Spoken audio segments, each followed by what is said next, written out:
The last one is going to blow your mind. Let's say you have this nice bass. That is actually stupid simple. It's just a sub, oscillator A modulated by oscillator B, and the noise. I use no effects, only a multiband compression, EQ and a saturator to the end. So let's drop a pedal on it, and the fast distortion with maintaining the sub is crucial. And now, it's good, but it's too much. So if you have a look on the pedal tool, I cannot really pull back the gain. Whatever distortion tool you use, always drop a utility before it. I think this is the right balance, and maybe let's add a little more gain on the output. But without the utility, it's just too much. So because the output from the distortion heavily relies on the input signal, especially the gain, always be sure that you use the right input gain. Number 2, not enough EQing. So let's say we have this bass. And it sounds good, but it definitely needs some more distortion. So let's use a saturator with a soft clip mode turned on and crank it up to about 12 decibels. Yeah, it's distorted, but it's too much. So if you pull back the drive, it's still not the same. So like previously, we had to make sure that the right amount or right gain is going into the saturation, but this time let's use an EQ for that. And because on this particular bass with 12 decibels of distortion is too much, so the sound turns into a noisy kind of direction, we have two choices. Pull back everything except the low end. So we're maintaining the nice crunchiness, but we don't go to noisy direction. Or simply crank up the low end. But obviously for that you will have to pull back the drive. I'm going with the first one, and let's make this sound even more interesting by boosting one frequency range at around 230 Hz. And right now we just created this very nice wompy kind of overtones, but it also created lots of unwanted frequencies too. So let's keep the frequencies that we need and just EQ out the ones that we don't need. So first I would pull back the mid-lows, because the wompy frequency is just too much. I love the sound that it created, but it's too loud. Also the highs a bit. And the noisy frequency is at around 4K.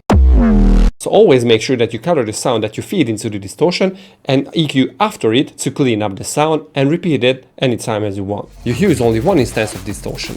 So let's say we have this nice bass, but I want to have an even crunchier sound from it. Let's drop this trash instance. So this distortion type killed the very annoying mid-lows and mid-frequencies and also created some nice crunch. That was my goal. But like always, after every distortion we need some cleanup. So I added this EQ, where I mainly just tweak the mids, but I don't want to stop here. Let's use another instance of distortion, and this time this one. It even made the sound less boomier and also created an extra amount of crunch. But again, like always, we need some cleanup, so I cut the very highs and tamed the mids again a little bit more.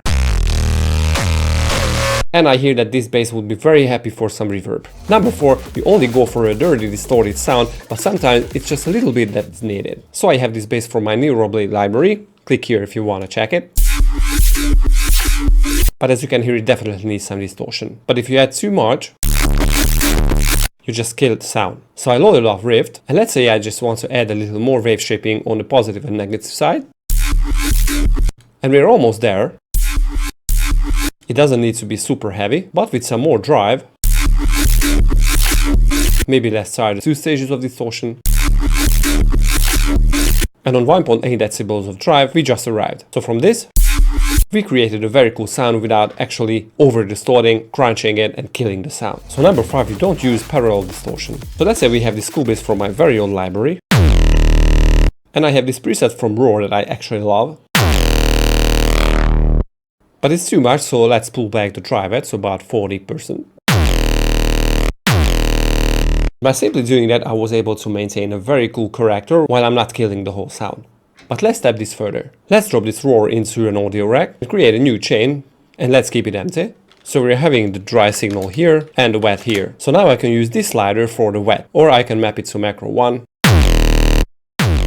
But let's go even further with this one. It is going to be really cool. So on the Roar instance, I want to apply a high pass filter and mix it to the original one. So right now they sound like this.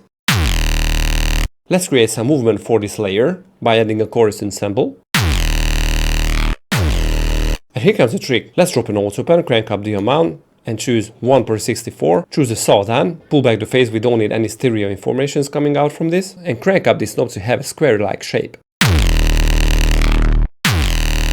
And as you can hear with this trick, you are creating a crazy good wobble for a release bass. I need a multiband compression preset for the multiband dynamics device. And the final EQ after the whole rack to make the sound as clean as possible. So without parallel distortion, boring, but with parallel distortion, face melting.